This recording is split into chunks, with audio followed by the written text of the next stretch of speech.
भाऊ आज मी एवढा खुश आहे ना, तुम्हाला मी काही सांगू शकत नाही. म्हणजे पहिल्यापासून माझी जी इच्छा होती, असं काय नाही की दुसरं जातं म्हणून मी पण निघालो. बाबा पहिल्यापासून माझी इच्छा होती की मला उज्जैनला जायचं होतं, पण बाबा ते आज स्वप्न पूर्ण झाले भावानो. चालतं बा, एवढं तुम्हाला मी काय सांगू शकत नाही. मी लाईफमध्ये एवढा कधी खुश नव्हतो, तेवढा मी भावानो आज खुश आहे.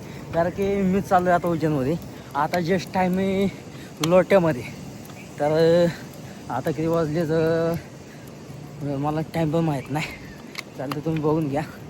आणि हा भावानं माझा फर्स्ट मी म्हणलं जाता जाता म्हणलं चाललं म्हणलं आता उज्जैनला आलं दिवसावर माझं स्वप्न पूर्ण झाले भावानं. पण म्हणलं चला म्हणलं चालतं म्हणलं. हा आणि हा माझा पहिलाच व्लॉग आहे भावानं.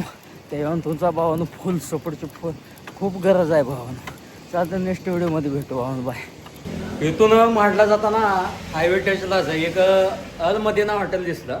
परत म्हटलं जाऊ तिथं हॉटेलमध्ये भूक पण लागलेली. तर इथं आलो पहिल्यांदा एक वडापाव खाल्ला. तर एवढा मस्त वडापाव आहे ना, एक वडापाव म्हणताना दादाशी म्हणतं अजून एक वडापाव द्या. हे बघा हे हॉटेलचे मालक. आणि एवढा स्वभाव मस्त आहे ना, काय बोलूच नका. कुठला कस्टमर आलेला कधी पण येतं जाताना त्या हॉटेलमध्ये नक्कीच येणार ते. आणि कधी पण भावानं तुम्ही आला ना, तर कधी पण इथं नातूनगरमध्ये आला ना, तर अलमध्ये हॉटेल म्हणून आहे.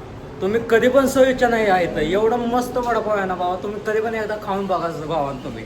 तुम्ही परत नाही एक म्हणता म्हणा 10 वडापाव खाणार भावानं. पण लय लागलेली सकाळच्यानं काय तिकडं पाठीमाग ते वडापाव खाल्ला, पण एवढा काय स्वादिष्ट नव्हता, आवडला पण नाही.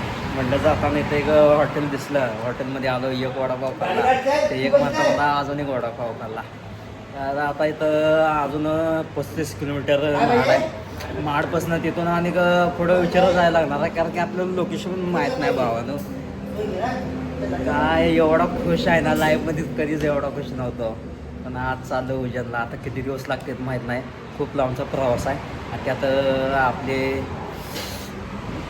बुलेट आहे आपल्यापाशी. बुलेट म्हणजे सायकल नाद करते काय. झाला आत्ता नाश्ता करून झाला.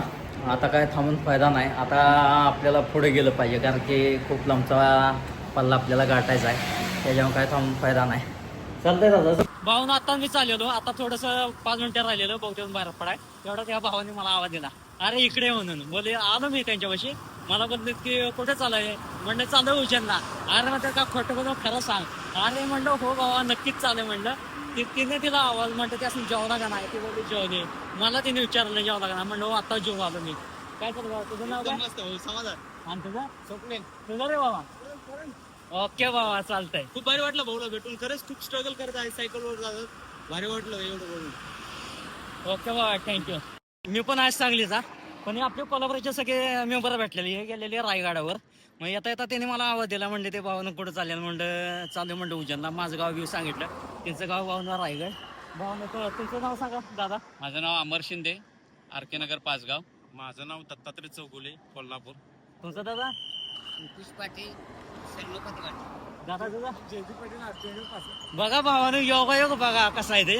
आता मी त्यासनी ओळखत नव्हतो किंवा ते मला ओळखत नव्हते, पण मी चाललेलो उज्जैनला. पण गाडी भेट होतीच ना, आणि ते पण आपल्या भागातलेच आहेत भावानो. आणि भावानो त्यांचं मी मनापासून स्वागत करतो भावानो. ते पण त्या मार्गे गेलेले रायगडावर. आणि सायकल प्रवास करणं खूप कठीण आहे. काय काय जण असं वाटतं भावानो हे नुकतं इकडून तिकडून बोंबले हिडतात, पण सायकलचा जो एन्जॉय आहे ना भावा, ते कुठल्या गाड्यात नाही भावानो. चालतं नेक्स्ट व्हिडिओमध्ये भेटू. काल भावानो इथं वरदगावमध्ये आलो.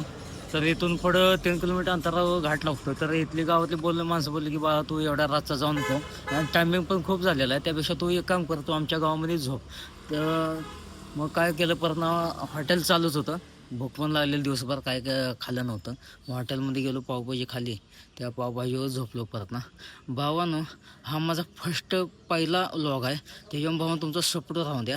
आणि हो, जर तुम्हाला माझा व्हिडिओ आवडला असेल तर नक्की लाईक करा आणि माझ्या चॅनलला सबस्क्राईब करा भावानं.